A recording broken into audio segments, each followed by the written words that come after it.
Hola, buenas tardes. Estamos muy contentos de continuar esta presentación para traeros un nuevo tratamiento para nuestros pacientes. Tenemos el placer de estar con Faye y con Jeff, que traen esta sesión. Bienvenidos a ambos. Muchas gracias por encontrar el tiempo de hablar con nosotros. ¿Os queréis presentar y vuestras posiciones? Sí. Muchas gracias, Peter, y a la Fundación Global NPM por tenernos aquí hoy. Me llamo Faith Feller, soy oncóloga y hematóloga. Trabajo en Geron como jefe de desarrollo. Llevo trabajando como 6 años liderando el equipo de desarrollo clínico y los ensayos clínicos, desarrollando Imetelstat, que es un inhibidor de la telomerasa, que es sobre lo que habéis estado hablando en la última sesión con Cristian de Mana. Bueno, paso el turno a Jeff. Oh, gracias, Spain. M- m- Mi nombre es Jeff Persunis. Tengo un doctorado como científico y mi rol aquí en Geron es el de desarrollar las capacidades médicas. Y mi objetivo aquí en Geron es el de liderar las colaboraciones con fundaciones y grupos de pacientes, como es el caso aquí con Peter y Global NPM. Y bueno, nuestro objetivo es encontrar pacientes que realmente pues, quieran entender la situación y cómo está todo el panorama en el mundo científico. Bueno, y con esto, el turno es vuestro. Bueno, no volveré a hablar después de esto, pero estamos en contacto con vosotros desde hace muchos años y os he estado siguiendo en distintas fases. Es un camino muy largo, también caro, pero poco a poco habéis estado continuando y creo que los resultados que estáis obteniendo son interesantes. Vuestro trabajo, lo que estáis haciendo también.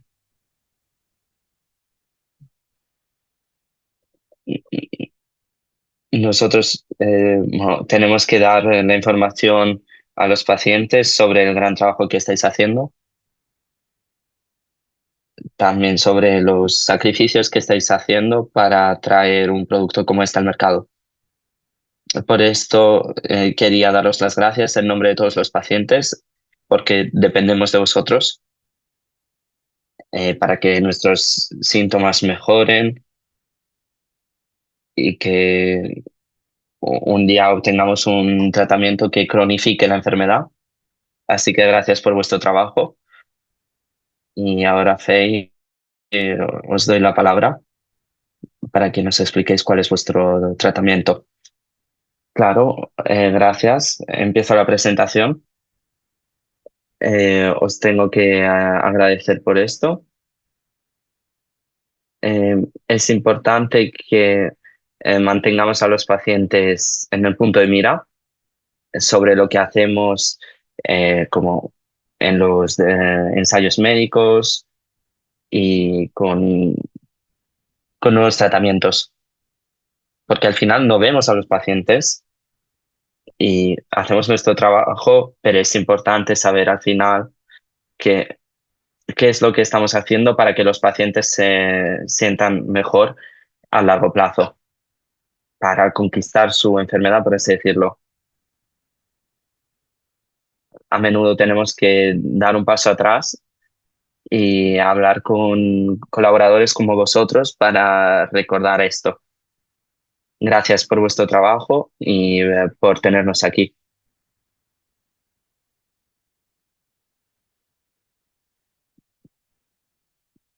Bueno, primero, este es un aviso. El uso de Metelstat en la mielofibrosis es experimental y no está aprobado por ninguna autoridad reguladora. La seguridad, eficacia y mecanismo de acción de imetelstat en la mielofibrosis no están establecidos.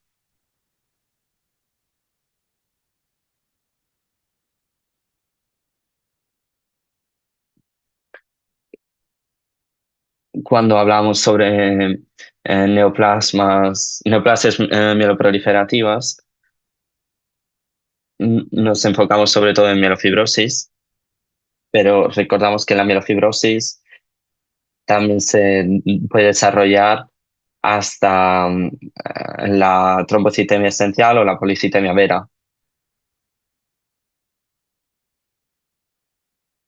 En las MPNs,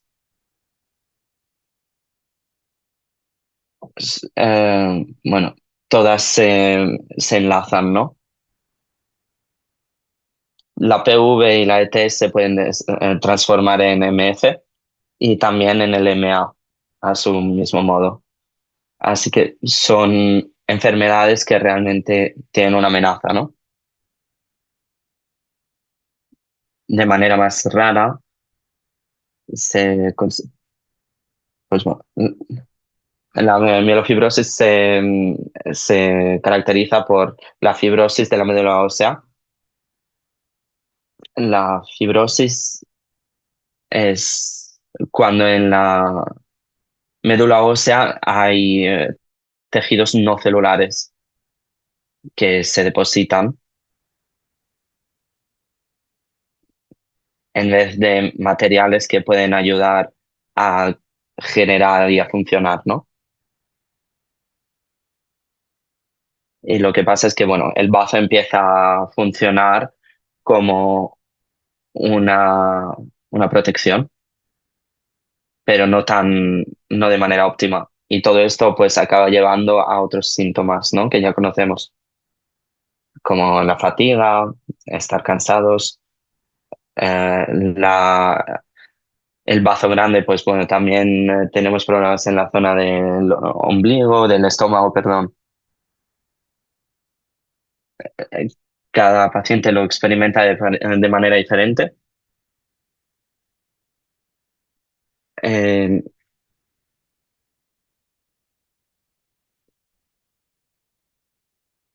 Uno de los medios para ello es, solucionarlo, es la inhibición del JAK. Los inhibidores del JAK se desarrollaron como intento de apagar todos los mecanismos que causan las anomalías en la mielofibrosis. Y los inhibidores del JAK son útiles, son efectivos. Y esto ya lleva desde hace 13 años. Ayuda a que los pacientes se sientan mejor, reducir el bazo, pero de todos modos muchos pacientes paran por la toxicidad o porque deja de funcionar de manera efectiva. Así que se necesitan terapias adicionales. Otras terapias se han desarrollado como no, momelotinib, pacritinib, fedratinib,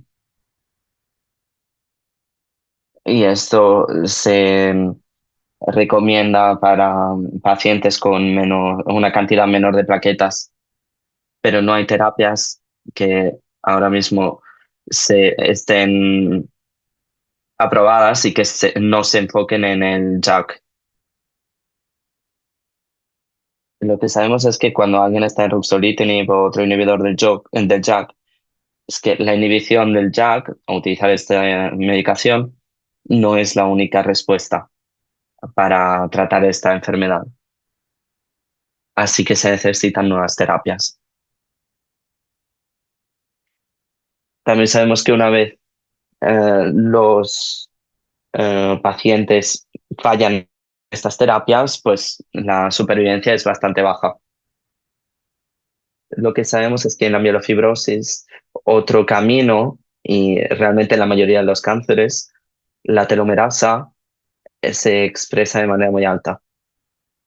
La telomerasa es una enzima dentro de las células que permite que las células sobrevivan. En las células normales, en, en un cuerpo sano que funciona bien, la telomerasa no se expresa de manera tan alta, las células eh, mueren de una manera normal. Pero para que las células malignas, que las células del cáncer consigan ser inmortales, toman la enzima de la telomerasa y la telomerasa se sobreexpresa, por así decirlo. Así que consiguen vivir más y mantener ese cáncer. Así que les permite vivir más. Y esto también pasa en la mielofibrosis y en las MPNs como la T, la PV.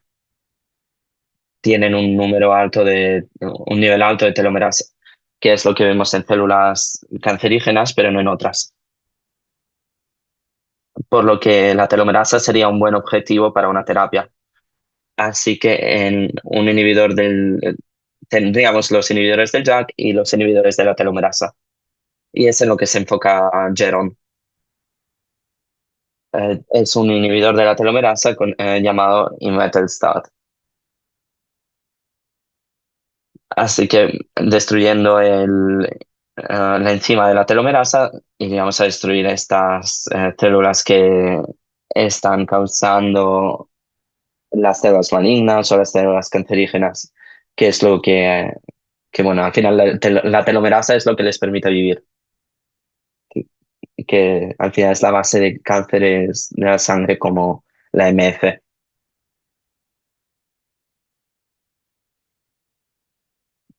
Volviendo un poco, sabemos un par de cosas sobre pacientes con mielofibrosis que llevan a la prognosis.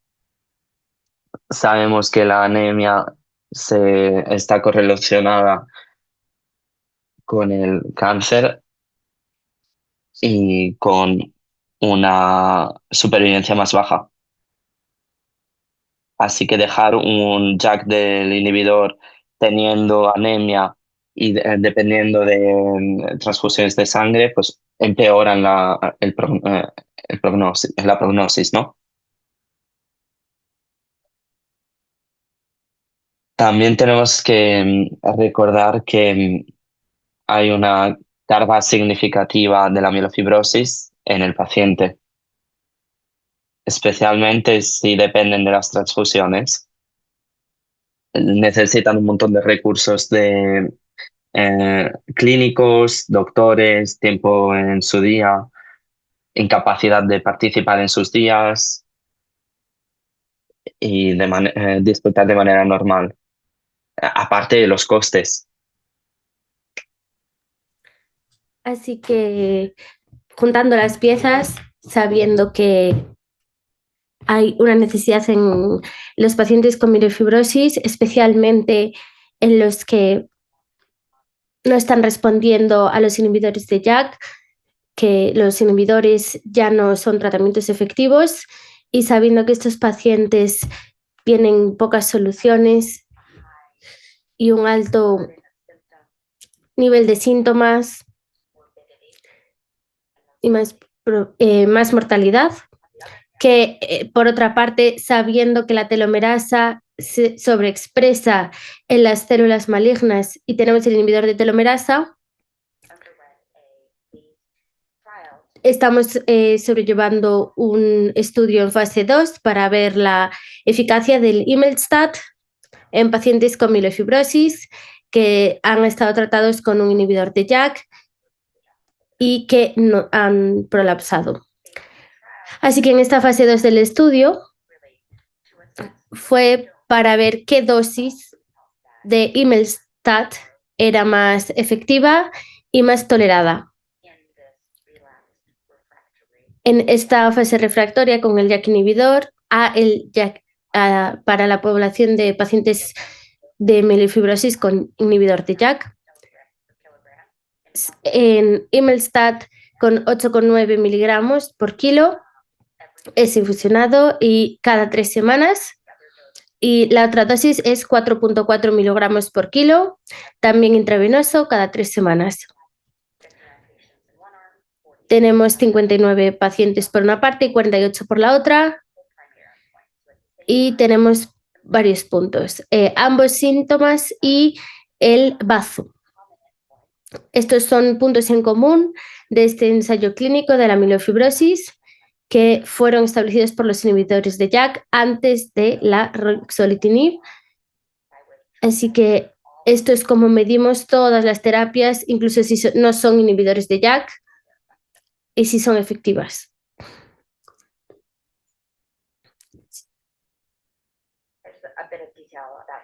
Aquí son los detalles acerca de los criterios de exclusión e inclusión. Los pacientes que han sido incluidos han tenido durante mucho tiempo un tratamiento con inhibidores de JAK, más de uno, y que han tenido el bazo agrandado, con muchos síntomas, así que es una población de pacientes que han tenido una alta necesidad de algo diferente, un nuevo modo de tratarse. Siguiente diapositiva. Así que esto es lo que vimos en los términos de la respuesta de una dosis más alta. Hemos visto unas respuestas bastante buenas. El 32,2% en la semana 24 se sentían mejor. Y para la población de pacientes que ya lo habían tomado, que ya habían respondido, es muy buena. Un buen resultado. Si bajamos la barra un poco, ¿cuántos se sintieron mejor en cualquier momento? No solo ahí, en la semana 24, el 52% de pacientes, o sea que incluso mejor en los criterios. Y cuando no solo vemos los síntomas como la sudoración, la fatiga nocturna, no solo algunos específicos, sino que fueron todos los síntomas en este cuestionario los que se mejoraron. Así que en este 8,9 miligramos en la semana 24, estos son los parámetros, pero sin embargo, en términos del bazo no vimos mucha reducción, para ser sinceros. La mayoría de los pacientes tuvieron algo de reducción, como podéis ver en el gráfico, pero algo significativo no. Y al final vimos que hubo mejores respuestas en la dosis más alta que en la más baja, que era básicamente el objetivo del estudio. Decirnos qué dosis debería ser utilizada para el siguiente ensayo y qué tendríamos que pensar, en qué tendríamos que pensar y cómo puede tener mejor resultado Imelstadt, con el bazo, con los síntomas o cualquier otra cosa. Siguiente diapositiva. Lo que pensamos es que las respuestas con Imelstadt pueden tener el mayor efecto. Cuando miramos en alguno de los puntos en la supervivencia, hemos visto que en el pequeño grupo de pacientes, la supervivencia con pacientes con una dosis más alta era de 30, y cuando vemos en la literatura y hablamos con los médicos expertos de mielofibrosis, nos informaron de que los pacientes, una vez que dejan de tomar ruxolitinib o algún inhibidor de JAK, el índice de supervivencia es de 1 año, así que nos parece bastante importante que 30 meses es mucha mayor diferencia que 1 año. Con este pequeño número de pacientes no tenemos control comparado con pacientes que no tuvieron Imelstadt, así que decidimos probar nuestra hipótesis o probar la idea de que Imelstadt mejoraba la expectativa de vida o durante cuánto tiempo pueden vivir los pacientes, haciendo otro estudio comparando nuestra dosis con los pacientes tratados de Immelstat, con la otra dosis que fueron tratados en un centro de cáncer de los Estados Unidos. Así que esto es básicamente un resumen que lo que vimos en la fase 2 de ese estudio podéis ver en la cajita naranja, que enseña que la dosis más alta era más efectiva y que el porcentil es un poco igual, y que lo más impresionante, la señal más impresionante, como diríamos, es los 30 meses de supervivencia. Y también hay otras cosas interesantes. También vimos la mejoría en la fibrosis. Así que en la médula ósea, el 40% de los pacientes en la reducción de la fibrosis de la médula. Así que esto es algo que se ve mucho con el trasplante.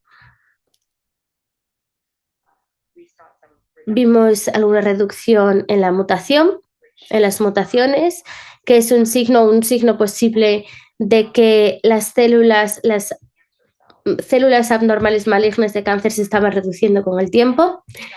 Y también vimos mejoría en la anemia y en la transfusión, en la dependencia de la transfusión. Así que son piezas de un puzzle que nos llevan a la posibilidad de que Immelstat puede cambiar la historia natural de la mielofibrosis y mejorar la supervivencia de los pacientes, sobre todo.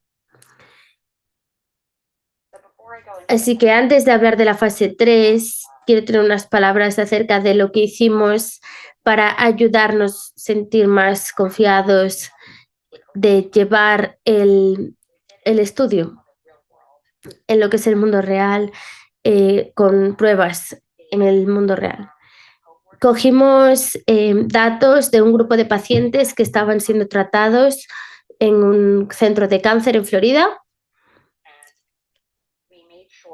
y nos aseguramos de que eran pacientes similares que estuvieron en la fase 2 del estudio, así que intentamos que estuviesen como controlados en el estudio o con tratamientos regulares que no fueran de Immelstat, y los randomizamos de manera aleatoria y volviendo para atrás, y los emparejamos con los pacientes de Immelstat con la dosis más alta, la 8.9. Y lo que vimos cuando hicimos esto en un modo estadístico es que dos cosas importantes. Vimos que los pacientes del centro de Florida, cuando continuaban con ruxolitinib, el factor de supervivencia era de 1 año, así que esto probaba lo que estábamos diciendo con los proveedores de mielofibrosis. Y la segunda cosa que vimos fue que la tasa de supervivencia de los pacientes tratados con Immelstat era de nuevo de 30 meses, así que verificó lo que vimos en la fase 2 y el potencial de la mejoría de la tasa de supervivencia, y nos dio confianza para poder hacer la fase 3 del estudio, que está ahora sucediendo. Así que este es el impacto MF en la fase 3, en la población de pacientes de la fase 2, que han sido tratados con inhibidores de JAK y que ya no están recibiendo beneficios de él. Son 320 pacientes randomizados a la dosis más alta, 8.9 cada 3 semanas de Immelstat. Y lo que decidiera el doctor, lo que fuera mejor para ellos, que no era el JAK inhibidor porque lo habían tenido y no funcionaba. Así que esto sería como Hydria, hidroxiría o cosas como estas. Algunos pacientes con Immelstat y otros con estos tratamientos. Y nuestro punto primario es la tasa de supervivencia Esto es lo que vimos en la fase 2 y es en lo que queríamos tasar nuestra hipótesis. Y en el primer estudio de mielofibrosis, para ver la tasa de supervivencia como un punto final, en algunos tumores o leucemia nunca hubo estudios hechos para mielofibrosis, sino de estas otras enfermedades, así que este es el principal punto final. Así que siguiente diapositiva. Aquí estamos viendo los resultados del estudio, así que de nuevo es muy similar a los criterios de la fase 2, pacientes que tenían síntomas, el bazo agrandado y que no tenían y que no se estaban beneficiando de ningún tratamiento con inhibidores de JAK.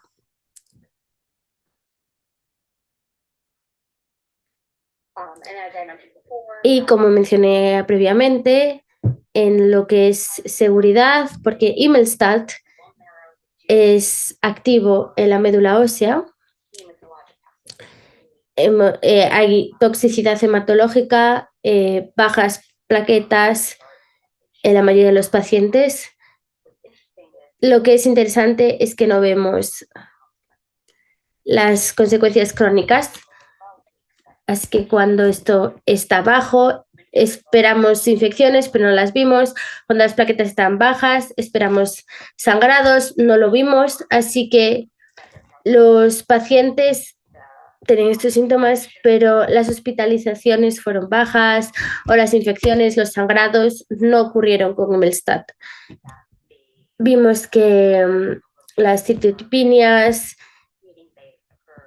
no ocurrían de cada 2 semanas y eran reversibles. Ocurrían cada 2 semanas y eran reversibles.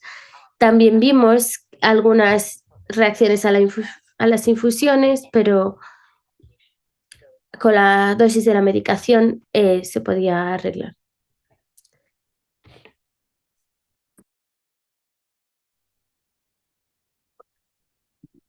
Pero bueno, profundizando un poco en los síntomas, si vemos la barra morada o la dosis más alta, es cada síntoma en el cuestionario que los pacientes respondían cada día, ¿no?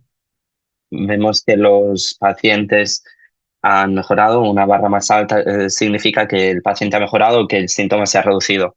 Y lo vemos en cada síntoma, en actividad, dolor, escozor, dolor abdominal. Siguiente diapositiva.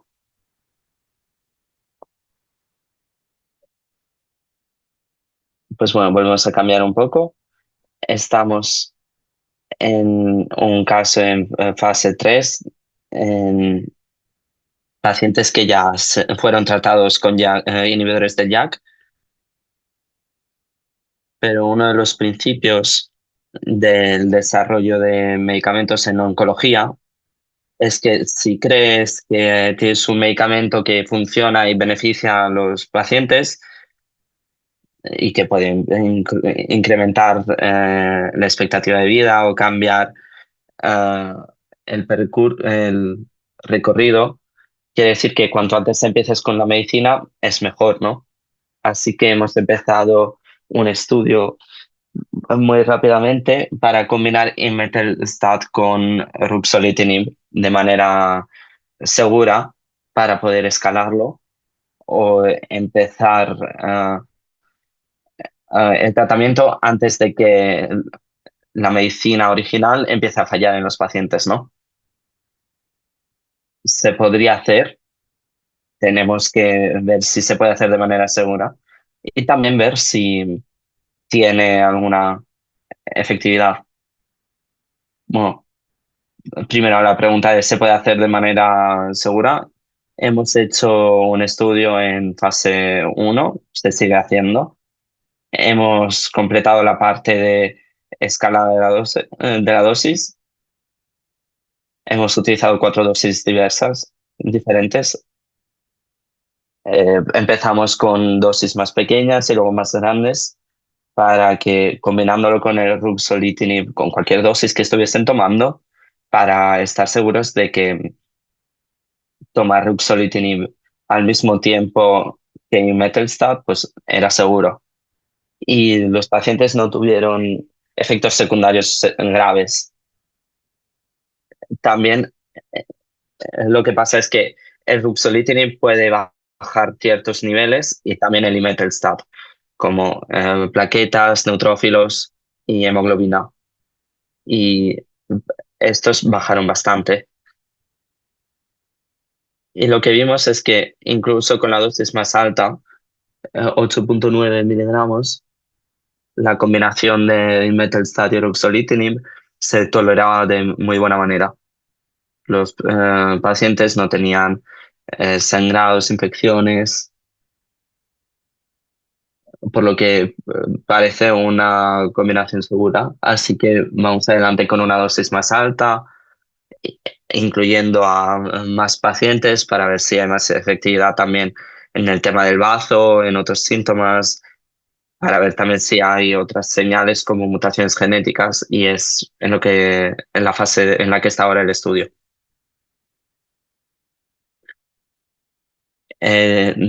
No como otros estudios, este en cambio, pues este estudio intenta tratar a los pacientes de manera más temprana, que de todos modos tienen algunos síntomas. Aquí podéis ver un resumen de lo que he estado diciendo.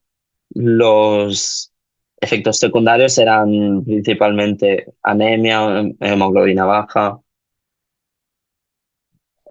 neutrófilos bajas, no, sin glóbulos blancos. Vemos aquí los porcentajes. Siguiente.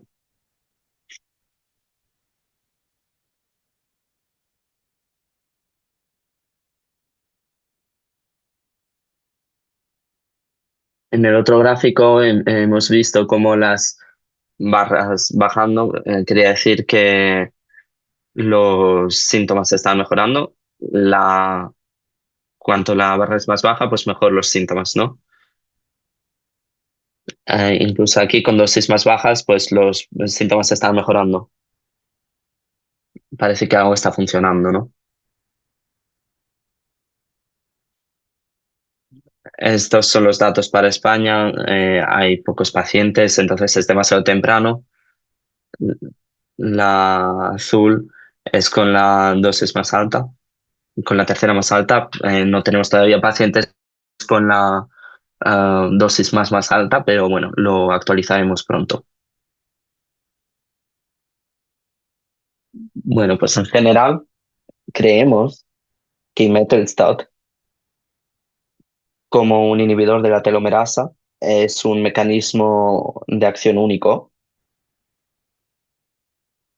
Eh, Tiene como objetivo específicamente la parte de la célula que se dedica al tema de la malignidad y la inmortalidad de estas células y que escapa a los inhibidores del JAK.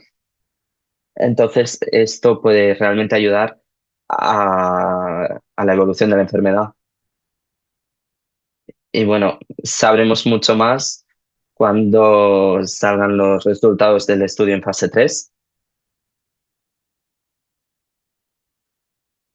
y junto al estudio en fase 1, pues veremos qué sacamos en claro. Estamos muy emocionados y llenos de esperanza. Muchas gracias. Muy impresionante, muy interesante la información que nos habéis dado.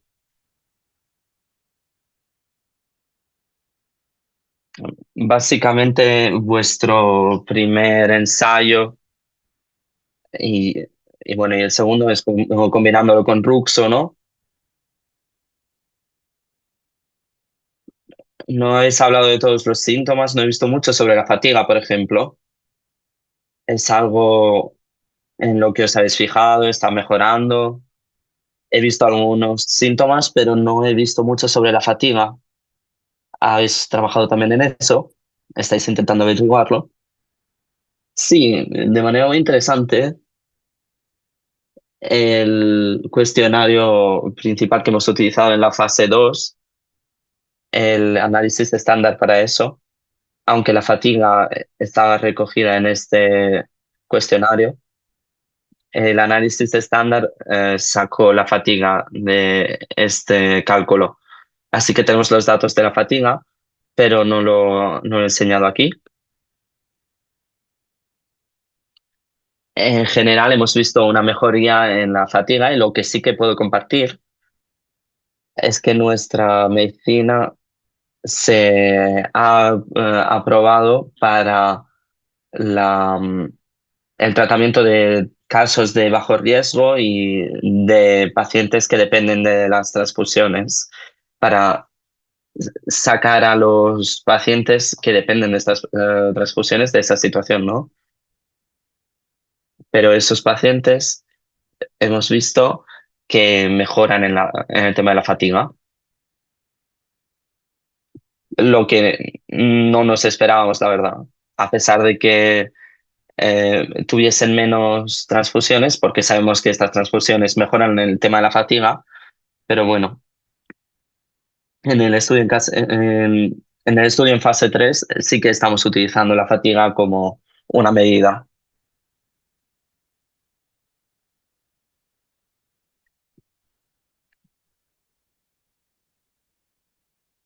Para los síntomas, pues bueno, es lo que más preocupa a los pacientes, ¿no? Tenemos productos que estoy muy contento de que estén saliendo, que reductores que funcionan de maravilla, pero lo que no sé es si esto sigue así, no sé si estamos cerca de, bueno, no curar, pero de parar, de tener un parón, digamos, en la mielofibrosis y conseguir la cronificación de la mielofibrosis. ¿Creéis que esto puede llegar en algún momento? Habláis de supervivencia, pero empezáis con pacientes con niveles muy bajos de plaquetas, veo, pero bueno, la supervivencia no es la mejor. Pero si esta medicina se pudiese empezar a tomar antes, ¿podría esto llevarnos a tener nuestra enfermedad bajo control completamente parada?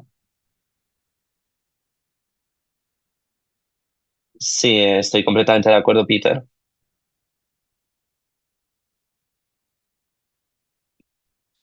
Es desafortunadamente una tradición en el desarrollo de la medicina que tenemos que enfocarnos más en mejorar la vida de los pacientes,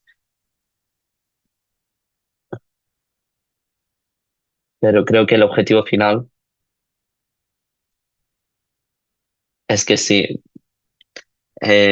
tenemos una terapia que cambia la enfermedad, pues que vaya a por esto, ¿no?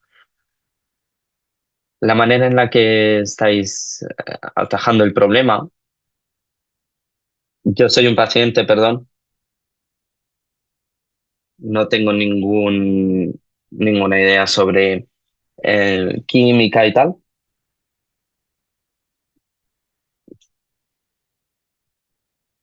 pero no se tendría que atajar el problema inhibiendo las células cancerígenas para que no se dupliquen y tal. No sé, esto no está ya hecho con la PV y con la TE. Bueno, ya tenemos estudios con la TE. Ya hay estudios en algunas revistas científicas que muestran que en pacientes con TE ya hay una respuesta del 100% con imetelstat. Eso lo dejamos aparcado en ese momento porque nos queríamos enfocar en la mielofibrosis. Ahora estamos creciendo y veremos qué nos trae el futuro, pero es algo potencialmente factible para la TE y la PV. ¿Habéis empezado ya los ensayos o no? No he entendido. Bueno, se tiene que ver todavía. Todavía somos pequeños, pero estamos creciendo. Tenemos que esperar para ver cómo sale de todo lo que estamos haciendo, para realmente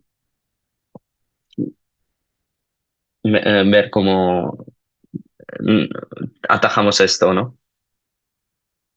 ¿Sabes si el tratamiento está teniendo impactos en los niveles de hemoglobina? Jakavi, por ejemplo, tiene como efecto secundario una bajada en la hemoglobina. ¿Sabéis algo sobre esto? ¿Se trata el tema de los niveles de hemoglobina? Sí, es interesante porque vemos la anemia como efecto secundario,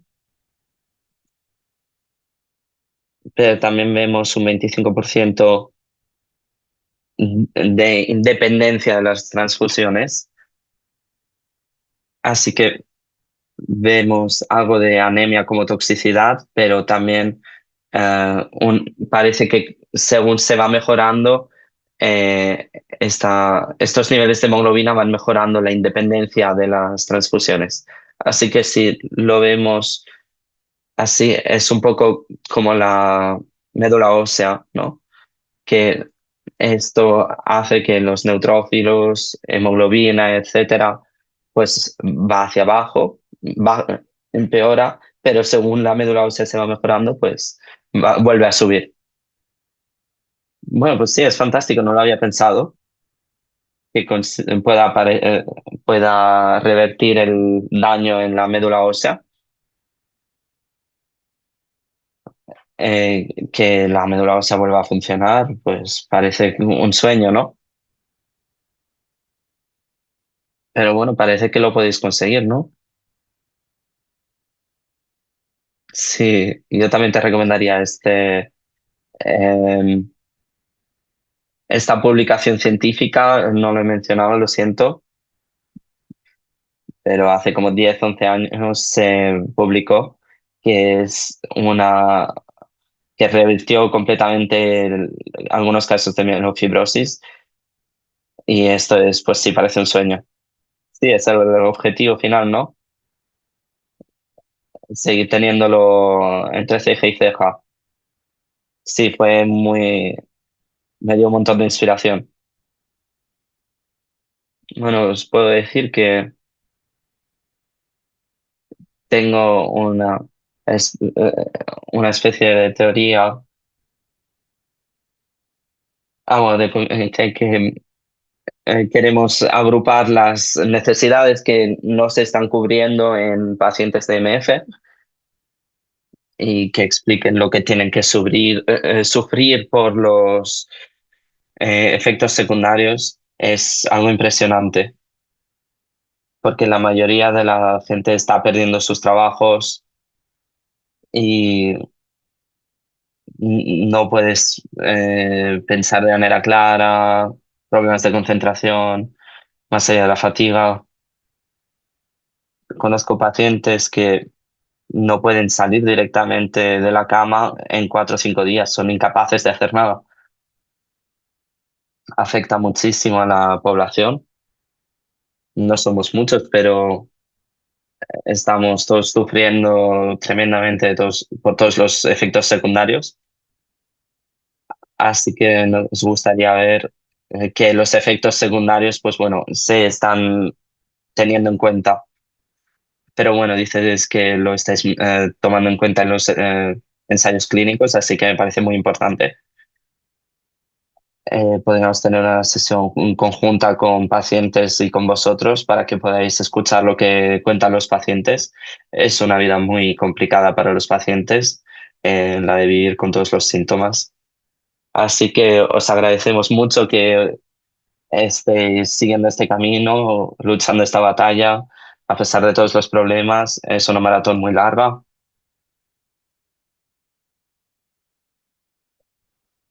Hay algunas preguntas en preguntas y respuestas que tenemos aquí, pero bueno, son todas anónimas. Así que Así que lo siento, pero yo prefiero no tener preguntas de personas anónimas porque, bueno, eh, no sabemos los peligros también de la inteligencia artificial que a veces se involucran en estas reuniones. He visto las preguntas. Mm, no voy a preguntar sobre esto, pero hay 5 o 6 preguntas que son de un usuario anónimo. Lo siento, pero es nuestra regla. No respondemos a esto, porque bueno, creo que se puede dar el nombre y es como se debería hacer. Bueno, por mi parte solo puedo agradeceros. Recogeremos todas las preguntas que tenemos normalmente a través de nuestra página web y en las redes sociales y os las transmitiremos. Ha sido muy informativo, muchas gracias. Muy orientado hacia los pacientes, también a nivel de lenguaje, no sea sobrecomplicado, así que gracias. Gracias de nuevo. No os olvidéis de que lo estáis haciendo por nosotros, por los pacientes. Gracias, es maravilloso y seguimos en contacto para, bueno, sí, bueno, seguimos en contacto para más colaboración, eh, colaborar con lo que es el activismo de pacientes junto a la industria y también a los entes reguladores. Para cualquier cosa que necesitéis de información de pacientes, aquí estamos para vosotros. Podemos ayudaros y nos encantaría daros toda la información que necesitéis porque para vuestro trabajo es vital. Si lo apreciamos. Gracias, Jeff, de que también estuvieses aquí. Ha sido un placer. Seguiremos en contacto para los próximos pasos. Gracias, gracias. Que tengáis un buen día. Gracias. Adiós.